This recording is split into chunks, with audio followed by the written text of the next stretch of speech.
आज बच्चों हम वास्तविक गैसों के लिए जूल थॉम्पसन गुणांक का मान ज्ञात करेंगे कि वास्तविक गैसों के लिए म्यू जेटी का मान क्या होता है। ठीक है, तो आज का हमारा टॉपिक है mu jetty for real gas और रियल गैसेस।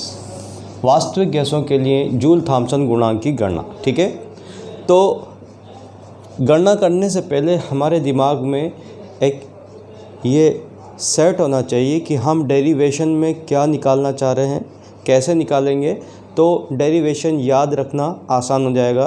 अदरवाइज़ हम एक भी स्टेप अगर भूल जाते हैं बीच में तो हमारा पूरा डेरिवेशन हमारे दिमाग से स्लिप हो जाता है। ठीक है, तो सबसे पहले हम ये देखेंगे कि म्यू जेटी का फार्मूला होता क्या है। अलग से अगर हम लिख लें तो म्यू जेटी होता है del H by del P at constant T upon C P with minus sign. ये म्यू जेटी का फार्मूला होता है। ठीक है, तो हमें del H by del P की वैल्यू यहाँ पुट करनी है रियल गैस के लिए और म्यू जेटी का मान हमें ज्ञात करना है। ठीक है, इससे पहले हमने आइडियल गैस के लिए यानी कि आदर्श गैस के लिए म्यू जेटी का मान ज्ञात किया था और यहाँ हमने del H by del P की वैल्यू पुट की थी और उसमें हमने h is equal to E plus P V value को पुट करके हमने म्यू जेटी का मान ज्ञात कर लिया था। ठीक है, अब हम वास्तविक गैसों के लिए म्यू जेटी का मान ज्ञात करने के लिए वान डेर वाल गैस समीकरण का उपयोग करेंगे, क्योंकि वान डेर वाल गैस समीकरण की अनुपालना वास्तविक गैस करती हैं। अतः हम वान डेर वाल गैस समीकरण को लेते हुए म्यू जेटी का मान हम निकालेंगे। अब वान डेर वाल गैस समीकरण क्या होती है ये हम फर्स्ट ईयर में पढ़ चुके हैं। एक मोल गैस के लिए यदि हम वान डेर वाल गैस समीकरण को लिखें तो ये समीकरण कुछ इस प्रकार होती है P plus A upon V square into V minus B is equal to R T. एक मोल गैस के लिए जहाँ पर P दाब, V आयतन, A और B वान डेर वाल स्थिरांक, R गैस कांस्टेंट और T परमताप। अब हम इस समीकरण को हल करते हुए हम म्यू जेटी का मान ज्ञात करेंगे। तो देखने में लगता है कि साहब इस समीकरण में तो कहीं h आता ही नहीं है, तो फिर हम कैसे h के पदों में मान निकाल कर म्यू जेटी के सूत्र में रखेंगे। ठीक है ना, तो दूसरा क्वेश्चन हमारे सामने आता है। तो हम यहाँ पर देखिएगा, यहाँ मैं आपको थोड़ा सा एक ऐसा आइडिया देता हूँ जिससे कि हमारा डेरिवेशन करना आसान हो जाए और हम उसको याद रख सकें। तो देखिएगा, हमें एक ऐसा संबंध चाहिए। देखो, इस समीकरण से हम v की वैल्यू तो निकाल सकते हैं आसानी से, परंतु h की वैल्यू नहीं निकाल सकते। तो हमें एक ऐसा संबंध चाहिए जो v और h में संबंध देता हो।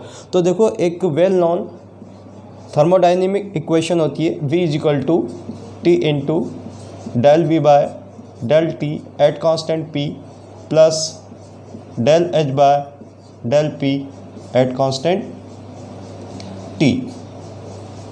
ये इक्वेशन आपको याद रखनी है। देखो, v का मान इस समीकरण के द्वारा दिया जाता है। This is well non thermodynamic equation. ठीक है ना, तो अब हम यदि देखें तो यहाँ पर v और h का संबंध हमें दिखाई देता है। v h से रिलेट हो रहा है। ठीक है ना, अतः हम यदि v का मान यहाँ से निकालें, ठीक है ना, तो हम उसको h के साथ कोरोलेट कर सकते हैं, यानी कि h का मान निकाल सकते हैं और h का मान निकाल कर हम यहाँ पुट करके म्यू जेटी का मान हम ज्ञात कर लेंगे। ठीक है, तो चलिए कैसे करते हैं। देखिए, यहाँ पर हमें पता है कि जो v के पदों में हमें क्या क्या मिल रहा है, ये v और ये v के पदों में ये जो दोनों टर्म हैं, यदि हम इन टर्म को देखें तो हम इसको इस तरीके से लिख सकते हैं v माइनस टी और del V by del T at constant p is equal to del h by del p at constant t। ठीक है, तो इस तरीके से हम इस समीकरण को लिख सकते हैं, यानी कि हमें del h by del P at constant t का मान यदि चाहिए तो हमें v minus T into del V by del T at constant p का मान हमें निकालना होगा और ये मान हम इस समीकरण से निकाल सकते हैं, क्योंकि यहाँ देखिएगा v भी है t भी है। आ रही बात समझ में। तो हम ये वैल्यू निकाल लेंगे इससे, तो इसका मतलब ये मान आ जाएगा, फिर हम यहाँ इसको पुट कर देंगे तो म्यू जे टी का मान आ जाएगा। ठीक है ना। थोड़ा सा एक लंबा डेरिवेशन है और थोड़ा इस डेरिवेशन को याद रखने के लिए थोड़े से हिंट्स हमें याद रखने पड़ेंगे जो मैं आपको यहाँ बता रहा हूँ, और ये परीक्षा में आता है बच्चों, इसलिए थोड़ा सा ध्यान से सुनिएगा और जो मैं चीज़ बता रहा हूँ उनको आप हिंट के रूप में याद रखिएगा तो डेरिवेशन आसान हो जाएगा। ठीक है। अच्छा चलिएगा, तो हमें ये चाहिए, ये वाला पद चाहिए इस समीकरण से। तो सबसे पहले हम इससे v निकालते हैं। तो v कैसे निकलेगा, इस समीकरण को हम हल करते हैं और हल करके v का मान निकालते हैं। चलिए हल करते हैं हम। p को v से इंटू करिएगा तो pv, p को b से इंटू करिएगा तो pb, a upon V square को इससे इंटू करिएगा तो इंटू करेंगे तो v से v कट जाएगा प्लस a अपॉन v। अब इसको इससे इंटू करेंगे तो minus ab upon V square is equal to R T. बात समझ में आई। अब हमें v की वैल्यू निकालने के लिए हम सबको इधर ले जाएं। अच्छा, इससे पहले आप एक यहाँ पर देखिएगा A B upon V square जो होता है ना, ये ए और बी जो होते हैं बहुत छोटी वैल्यूज़ होती हैं ए और बी की, तो इनका गुणनफल और छोटा होता है। इसमें अपन वी स्क्वायर जो बहुत बड़ी वैल्यू होती है उसका भाग देते हैं तो ये वैल्यू बहुत कम आती है। हम इसको इन वैल्यूज़ की तुलना में नगण्य मान लेते हैं, तो हम यहाँ पर इसको नगण्य मानते हैं, नेग्लिजिबल। तो हम इसको छोड़ सकते हैं यहाँ पे, तो हम लिख सकते हैं P V minus P B plus A upon V equal to R T. ठीक है ना। बात समझ में आ रही है सबके। या P V equal to R T minus P V minus, ये पी वी उधर पॉजिटिव हो जाएगा और ये माइनस ए अपॉन वी। ठीक है। और v equal to R T upon P, और p का भाग दे देंगे इस पूरे में, इसमें देंगे तो p से p कट जाएगा b minus A upon P V. ठीक है। अच्छा, इस तरीके से v की वैल्यू आ गई। अब हम क्या करेंगे, यहाँ एक अजम्पशन लेते हैं कि 1 मोल गैस के लिए पीवी को लगभग आरटी के बराबर हम मान सकते हैं। यदि 1 मोल गैस हो तो हम यहाँ पर आरटी पुट कर देते हैं और v is equal to R T upon P plus B minus A upon R T. इसको हम समीकरण 1 के देते हैं। ठीक है।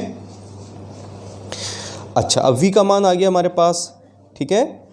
अब हम क्या करते हैं कि इसको जो v है, v से हम del V by del T at constant p का मान हम ज्ञात करना चाहते हैं, del V by del T at constant p का। तो हमें क्या करेंगे, देखिएगा आप जो यहाँ से हमें पता पड़ रहा है वही काम इसके लिए हम करते चलेंगे। ठीक है। देखिएगा ये जो डेरिवेशन होते हैं मैथमेटिक बेस के जो बच्चे हैं उनके लिए तो बहुत आसानी से समझ में आ जाता है, पर पर्टिकुलरली जो बायो ग्रुप के बच्चे हैं, है ना, उनको ध्यान रखिएगा कि हम किस तरीके से डेरिवेशन को याद रखें और समझें, जिससे कि हम जो है आसानी से क्वेश्चन हमारा अटेम्प्ट कर सकें। ठीक है ना। अब ये यहाँ हमको ये चाहिए del V by del T at constant P, तो कब मिलेगा, जब हम इस समीकरण को, समीकरण 1 को हम किसके सापेक्ष इसका अवकलन करें, टी के सापेक्ष, और कंडीशन क्या लगा है, दाब स्थिर हो। तो हम इसको समीकरण 1 को ताप के सापेक्ष स्थिर दाब पर इसका अवकलन करते हैं। तो हम लिख सकते हैं del V by del T at constant P. अब देखिएगा यहाँ पर टी का टी के सापेक्ष 1 हो जाएगा और आर कांस्टेंट और पी को हमने कांस्टेंट माना है, तो क्या बचेगा आर अपॉन पी। यहाँ बी कांस्टेंट है, कांस्टेंट का अवकलन 0। अब क्या बचा यहाँ देखिएगा, अब हम इसका करेंगे तो minus A upon R T, ए और आर तो कांस्टेंट है, 1 अपॉन टी है ना, तो 1 अपॉन टी का जो अवकलन होता है वो माइनस 1 अपॉन टी स्क्वायर होता है। 1 अपॉन टी का अवकलन माइनस 1 अपॉन टी स्क्वायर होता है। तो क्या हो जाएगा, माइनस ए अपॉन आर तो है ही सही, तो 1 upon T square with minus sign, ये मैंने लिख दिया समझने के लिए अलग से, और ये ए अपॉन आर। ठीक है। तो देखिएगा इसका मैंने टी का अवकलन करके यहाँ लिख दिया। ठीक है। अब इसको इससे इंटू कर देंगे तो क्या हो जाएगा, del V by del T at constant P is equal to R upon P minus minus plus A upon R T square. This is equation number 2। बात समझ में आ रही है ना। यानी कि हमने निकाल लिया del V by del T at constant P. ठीक। अब देखिएगा यहाँ पर आर अपॉन पी तो नहीं है इसमें, इसने आर अपॉन पी को यहाँ से हटाना होगा और आर अपॉन पी का मान हमें यहाँ रखना होगा किस समीकरण से, इस समीकरण एक को फिर हम अरेंज करेंगे और अरेंज करके R/P का मान हम यहाँ से निकाल कर यहाँ पुट करेंगे, ठीक है ना, जिससे कि R/P यहाँ से हट जाएगा, ठीक है ना, क्योंकि यहाँ पर जो है हम देखिएगा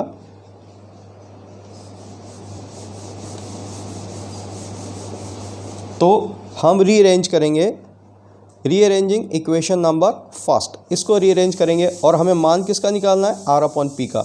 तो समीकरण एक को रीअरेंज करने पर कैसे रीअरेंज करेंगे, हम क्या करेंगे कि b को इधर ले आएंगे तो क्या हो जाएगा v माइनस बी, b को इधर लिया है, ठीक है, समझिएगा ध्यान से, b को इधर लिया है v माइनस बी, A/RT जो है, ठीक है ना, A/RT को भी इधर लिया है तो प्लस A/RT, ठीक है ना, इसको भी इधर लिया है अपन। अच्छा, अब इधर क्या बचा, इधर बचा अपने पास RT/P, ठीक है ना।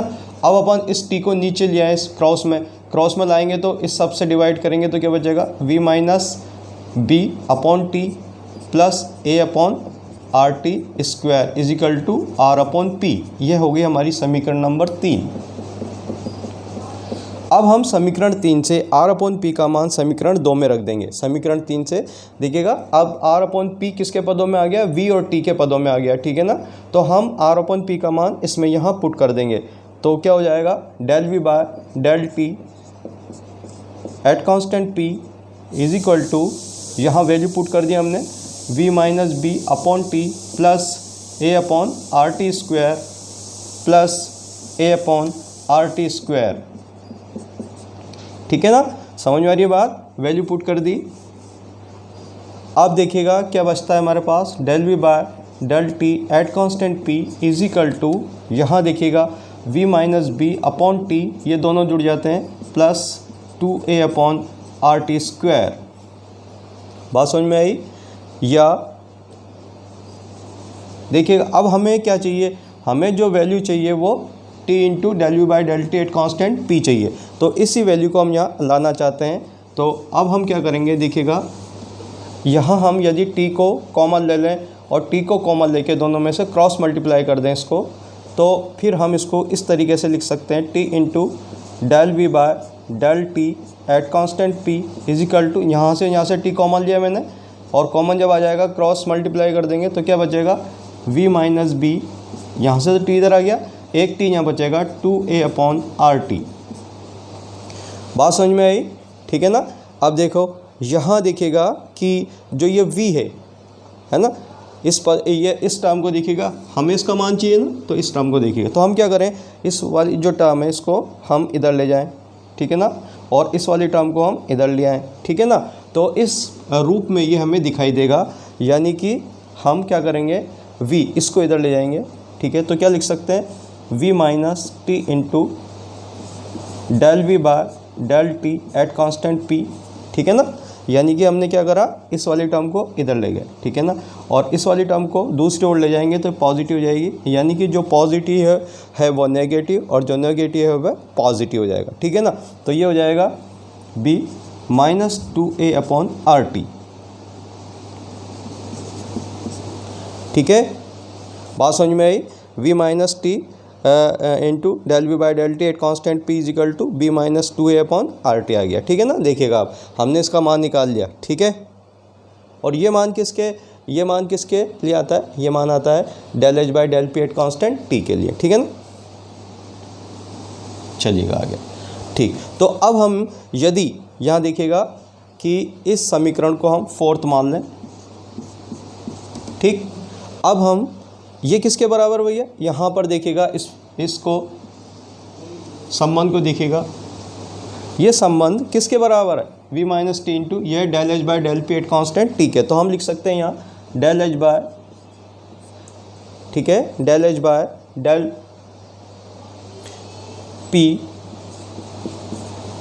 एट कांस्टेंट टी, ठीक है, equal to b minus 2A/RT, ठीक है। यानी कि अब हम इस इक्वेशन को 5 मान लेते हैं, ठीक है। तो del H by del P at constant T का मान हम समीकरण 5 से म्यू जे टी के सूत्र में रख देंगे, ठीक है। तो इसका मान del H by del P at constant T का मान म्यू जे टी के सूत्र में रखने पर, तो mu J T equal to क्या हो गया, mu J T equal to minus B minus 2a upon R T upon C P, ठीक है। यदि इस माइनस को हम अंदर ले जाएं तो mu J T is equal to क्या हो गया, mu J T equal to 2a upon R T minus B upon C P, ठीक है। ये म्यू जे टी का मान आ गया। जूल थॉम्पसन गुणांक का मान किसके लिए आ गया, ये वास्तविक गैसों के लिए आ गया। और आपको यहाँ तक ये डेरिवेशन आपको करना है कि म्यू जे टी जो होता है वो इसके बराबर होता है, ठीक है ना। अब हम इस सूत्र से एक बहुत महत्वपूर्ण परिभाषित करेंगे, वो है इन्वर्जन टेम्परेचर, ठीक है। इन्वर्जन टेम्परेचर या व्युत्क्रम ताप, ठीक है ना। व्युत्क्रम ताप क्या होता है, देखो जब म्यू जे टी का मान 0 होता है तो हम उसको व्युत्क्रम ताप कहते हैं, ठीक है। तो यदि mu J T is equal to 0 हो, यानी कि वह ताप जिस पर जो है गैसें म्यू जे टी 0 दर्शाती हैं, यानी कि ना तो हीटिंग दर्शाती हैं ना कूलिंग दर्शाती हैं। जब उन पर हम जूल थॉम्पसन इफेक्ट लगाते हैं तो गैसें ना तो ठंडी होती हैं ना गर्म होती हैं। ऐसी स्थिति में म्यू जे टी को 0 माना जाता है। तो ऐसी स्थिति में हम म्यू जे टी अगर 0 कर दें तो उस ताप को हम इन्वर्जन टेम्परेचर कहते हैं, या हम उसको व्युत्क्रम ताप कहते हैं, और इसे हम टी आई के द्वारा प्रदर्शित करते हैं, टी आई के द्वारा, ठीक है ना। म्यू जे टी बराबर 0 कब होता है, टी आई पर होता है, ठीक है ना, जब टेम्परेचर टी आई हो जाता है। तो जैसे ही यहाँ हम 0 पुट करेंगे तो हम इसको ऐसा लिख सकते हैं सूत्र को, 2a upon R T minus B upon C P equal to 0। अब अपन ने जैसे 0 पुट करेंगे, यहाँ टी की जगह टी आई पुट कर देंगे, तो यहाँ सी पी जो होगा 0 में चल जाएगा, क्रॉस मल्टीप्लाई हो गए, तो 2a upon R T I is equal to क्या हो जाएगा, बी को उधर ले जाएंगे तो बी बच जाएगा, विच इम्प्लाइज दैट हम टी आई चाहते हैं, तो T I is equal to क्या हो गया, देखो T I is equal to T I को इधर ले जाओ, ठीक है ना, और बी को नीचे ले जाओ, तो टी आई बराबर क्या हो जाएगा, 2a अपॉन आर बी, ठीक है ना। ये इन्वर्जन टेम्परेचर या व्युत्क्रम ताप हो गया, है ना। यह वह ताप है जिस पर कि गैसें कोई इफेक्ट नहीं दर्शाती हीटिंग और कूलिंग का, ठीक है ना, जिसको हम इन्वर्जन टेम्परेचर कहते हैं। इस ताप के नीचे टी आई ताप के नीचे गैसों पर यदि जूल थॉम्पसन इफेक्ट लगाया जाए तो वे ठंडी हो जाती हैं, वो शीतलन प्रभाव दर्शाती हैं। और यदि इस ताप के ऊपर गैसों का ताप हो और फिर जूल थॉम्पसन इफेक्ट लगाया जाए तो गैसें हीटिंग या उष्णीय, या गैसें जो हो जाती हैं वो गर्म हो जाती हैं या हीटिंग इफेक्ट दर्शाती हैं। तो टी आई टेम्परेचर जो है वह ताप है जिस पर गैसें जूल थॉम्पसन इफेक्ट के दौरान ना तो ठंडी होती हैं ना गर्म होती हैं। इस तरीके से हम जो है mu J T for ideal gas को डिस्कस कर सकते हैं और इन्वर्जन टेम्परेचर की व्याख्या कर सकते हैं। बच्चों ये आप लिख कर याद करिएगा, और जिससे कि आपको जल्दी समझ में आएगा। क्योंकि थोड़ा सा लंबा डेरिवेशन है पर एग्ज़ाम में पूछा गया है कई बार, इसलिए जो है आप थोड़ा सावधानी से अच्छी तरह से इस डेरिवेशन को करिएगा। धन्यवाद।